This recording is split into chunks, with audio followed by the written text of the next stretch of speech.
প্রেমে পড়ার মতো এত আনন্দদায়ক কিছু কি আছে পৃথিবীতে? আমি এখনো একটা মেয়েকে অসম্ভব ভালোবাসি, অসম্ভব। কে সে? এটা বলা ঠিক হবে না, ওর ক্ষতি হবে।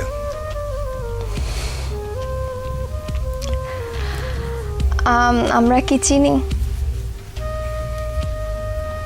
চেনো হয়তো। আপনার কাছে প্রেমের সংজ্ঞাটা কি? প্রেম আপনি কিভাবে অনুভব করেন? প্রেম হচ্ছে স্বর্গীয়। এইটা মানুষের ভেতরে প্রেমের যে অনুভূতি, এটা পবিত্র এবং স্বর্গীয়। প্রেমের চাইতে ভালো বিষয় মানব ইতিহাসে নাই। আমি শুধু মানুষের প্রেমের কথা বলছি না। একটা মানুষ একটা বৃক্ষের সঙ্গে প্রেম করতে পারে, একটা মানুষ তার বাসার জানালার পাশে যে গাছটি আছে সেখানে যারা দোয়েল পাখি বসে, সে তারও প্রেমে পড়তে পারে, তাই না? সাধারণত আমরা প্রেম বলতে বুঝি খুব ছোট্ট কথা, সেটা হচ্ছে যে একটা ছেলে একটা মেয়ে। ব্যাপারটা কিন্তু সেরকম না, তাই না? ধরো যেমন আমাদের প্রফেট, তার সঙ্গে আল্লাহর যে প্রেম, এটাকে তুমি কিভাবে ডিফাইন করবে? এটা ডিফাইন করা সম্ভব না। You have to feel it in your heart. প্রেম হচ্ছে এরকম। আমি একটু মানব প্রেমের মধ্যেই থাকছি। অনেকে বলেন যে প্রেমে পড়লে হৃদয়ে হার্টে ব্যথা করে, অনেকের পেটে ব্যথা করে, অনেকের মাথায়ও ব্যথা করে। তো আপনার ক্ষেত্রে প্রেমে পড়লে সেই ব্যথাটা কেমন? সেটা তোমার মনে হয় যে পেটের উপর একটা প্রজাপতি নাচতেছে, এবং প্রেমের ব্যথার মতো এত মিষ্টি ব্যথা বোধহয় পৃথিবীতে নাই। তো প্রজাপতি নাচলে কেমন লাগে সেটা একটু আপনার কাছ থেকে শুনি।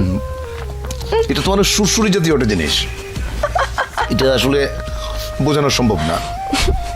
তুমি হয়তো কাউকে ভালোবাসো বা কারো প্রেমে পড়েছো, তুমি তোমারটা তোমার মতো করে বুঝবে, আমি আমারটা আমার মতো করে বুঝবো। আচ্ছা, আপনার ওই যে ক্যামেরাম্যান যে আছে এখানে, কি নাম তোমার? হ্যাঁ, ছোটন। ছোটন। ছোটন ওর প্রেমের অনুভূতি কি এটা ও বুঝবে, ওটা তো আমি বুঝবো না। আমি যখন বালক ছিলাম তখন প্রেম বলতে যেটা বুঝতাম, পরিণত বয়সে এসে আমি দেখলাম প্রেম আসলে অন্যরকম। পার্থক্যটা কি? পার্থক্যটা অনেক অনেক অনেক। আমাদের ধরো যেমন প্রথম প্রেমের যে অনুভূতি, সেটা হচ্ছে যে বই পড়ে, শরৎচন্দ্র বা বঙ্কিমচন্দ্র পড়ে প্রেম সম্পর্কে একটা ধারণা মাথায় ছিল। ওইটা আসলে প্রেমের অনুভূতি না। প্রেমের অনুভূতি একেবারেই অন্যরকম, একেবারেই। এটা এক একজনের কাছে এক এক রকম, এটা কেউ কাউকে বলে বোঝাতে পারবে না। প্রথম প্রেমের কথা বলছেন, সেটা বইয়ের কথা বললেন, কিন্তু প্রথম মানব প্রেম যদি বলি সেটা হচ্ছে আমি তখন অনেক ছোট। কত বয়স? বয়স কত হবে তখন? এই ধরো 14-15। তখন প্রেমে পড়লাম এক গার্লস স্কুলের ম্যাডামের, যার বয়স ধরো আমার চাইতে 20 বছর বেশি। ওইটা আমার প্রথম প্রেমে পড়া। প্রেমে বহুবার পড়েছি, বহুবার। প্রেমে পড়ার মতো আনন্দ বোধহয় আর কিছুতে নাই। কিন্তু একটা জিনিস মাথায় থাকতে হবে, সেটা হচ্ছে যে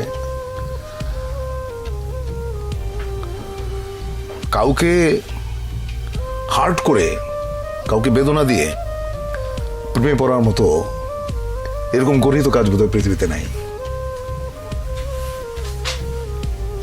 তুমি যখন কাউকে ভালোবাসবে, এক বুক সমুদ্র নিয়ে ভালোবাসতে হবে তোমাকে, এক বুক সমুদ্র নিয়ে। তা না হলে সে প্রেমের কোনো অর্থ নেই। আমার কেন জানি মনে হয় যারা খুব সুন্দর করে কথা বলতে পারেন তারা অনেক সুন্দর করে লেখেনও। তা আপনি এত সুন্দর করে কথা বলেন, আপনি কেন লেখেন না? আমি সুন্দর করে কথা বলি কিনা জানি না, তবে আমি যেটা বুঝি আমি সেটা বলি। আমি মিথ্যে পছন্দ করি না। আচ্ছা। মিথ্যে কথা যে বলি না এটা বললে পাপ হবে, মিথ্যে মাঝে মাঝে বলতে হয়। এখন একটা মেয়ে দেখতে হয়তো অত ভালো না, সে হয়তো জিজ্ঞেস করলো যে আমাকে কেমন লাগছে, তা আমাকে বলতে হয় চমৎকার।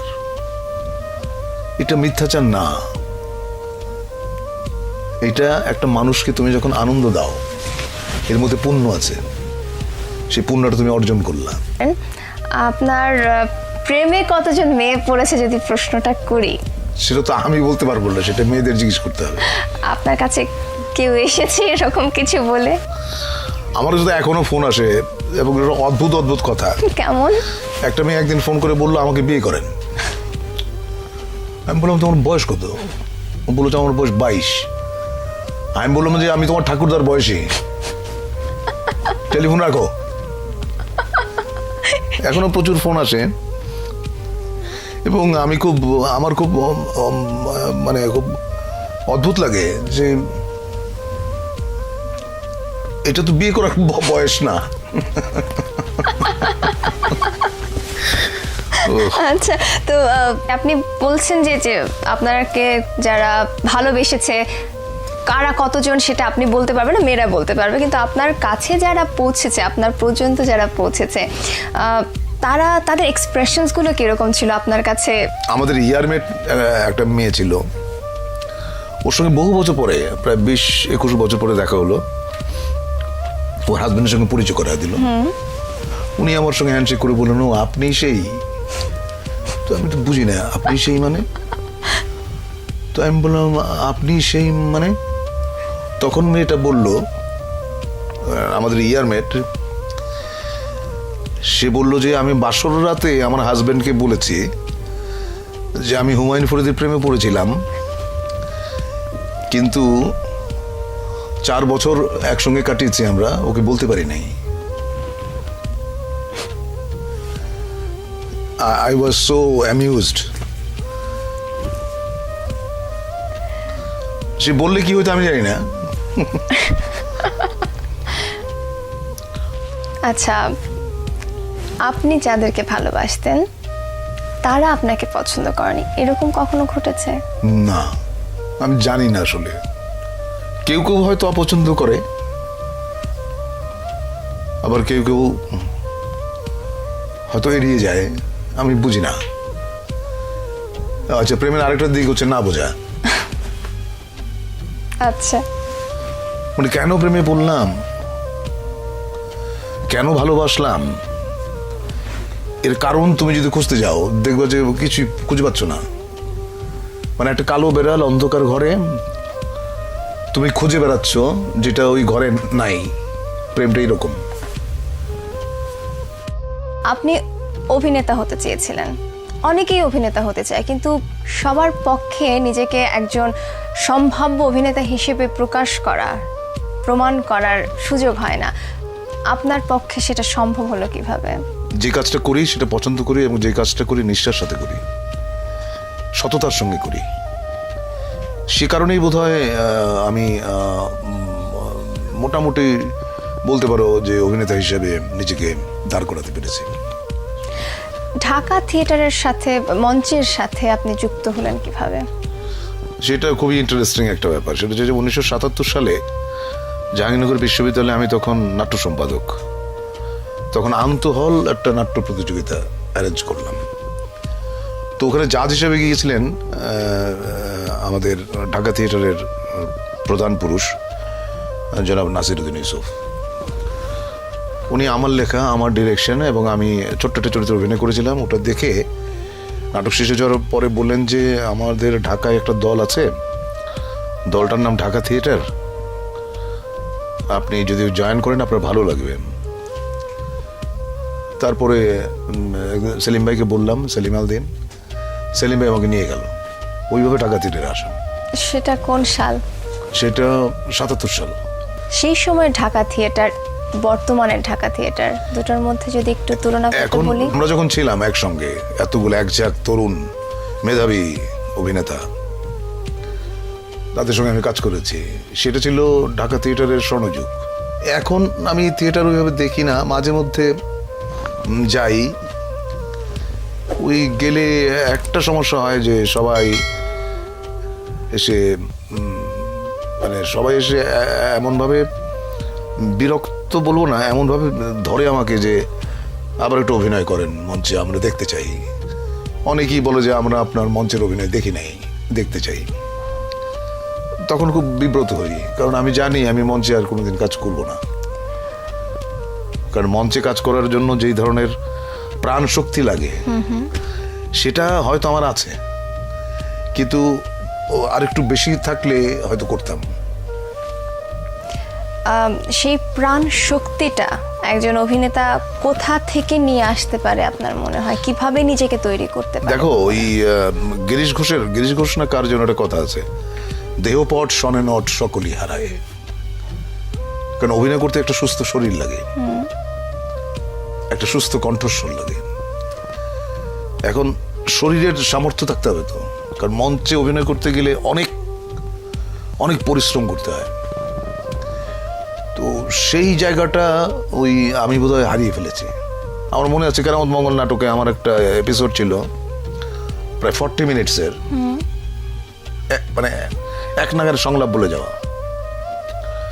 এবং তখন তো মহিলা সমিতিতে তোমার ছিল না, এই এয়ার কন্ডিশনার ছিল না, প্রচুর ঘাম হতো, এবং আমার 1 থেকে 1.5 পাউন্ড ওজন কমে যেত প্রত্যেকটা শোতে, এত পরিশ্রম। মঞ্চে কাজ করার সময়, সেই সময়টা, যে সময়টা আপনি স্বর্ণ যুগের কথা বলছেন মঞ্চের, সেই মুহূর্তে, সেই সময়ে টেলিভিশন এবং মঞ্চে কাজ করার একটা কম্পিটিশনের একটা বিষয় চলে এসেছিল। আপনার সাথে যারা কাজ করছিলেন মঞ্চে, আপনার থেকে কম শক্তিশালী যারা অভিনেতা, তারা টেলিভিশনে গিয়ে অনেক আলোচিত হয়ে উঠছেন। তো এটা কখনো আপনার মধ্যে দ্বন্দ্ব সৃষ্টি করেছে? না, কখনোই না। দেখো, আমি লোভী মানুষ না। I am not a greedy person, I am a very simple person. আমার জীবনযাপন তুমি যদি দেখো, তুমি খুবই অবাক হবে। অনেকের ধারণা ফরিদি ভাই উশৃঙ্খল, বিশৃঙ্খল জীবনযাপন করেন, আসলেই না। আমি অত্যন্ত সুশৃঙ্খল। মানুষের অনেক ভুল ধারণা আছে, মানুষ ভেবে নেয়, তো মানুষের ভাবনার জায়গায় তো আমার কোনো হাত নাই। ওকে, তোমার ভাবনা তুমি ভাবো, আমার কাজ আমি করে যাই। যদি আজকের এই ভিডিওটি সামান্য পরিমাণে ভালো লেগে থাকে তাহলে বন্ধুদের সাথে শেয়ার করো, আর লাইক কমেন্টের মাধ্যমে আমাদের জানিয়ে দাও তোমাদের কেমন লেগেছে। আর চ্যানেলটিকে সাবস্ক্রাইব করে পাশেই থাকো। Please subscribe explore motivation.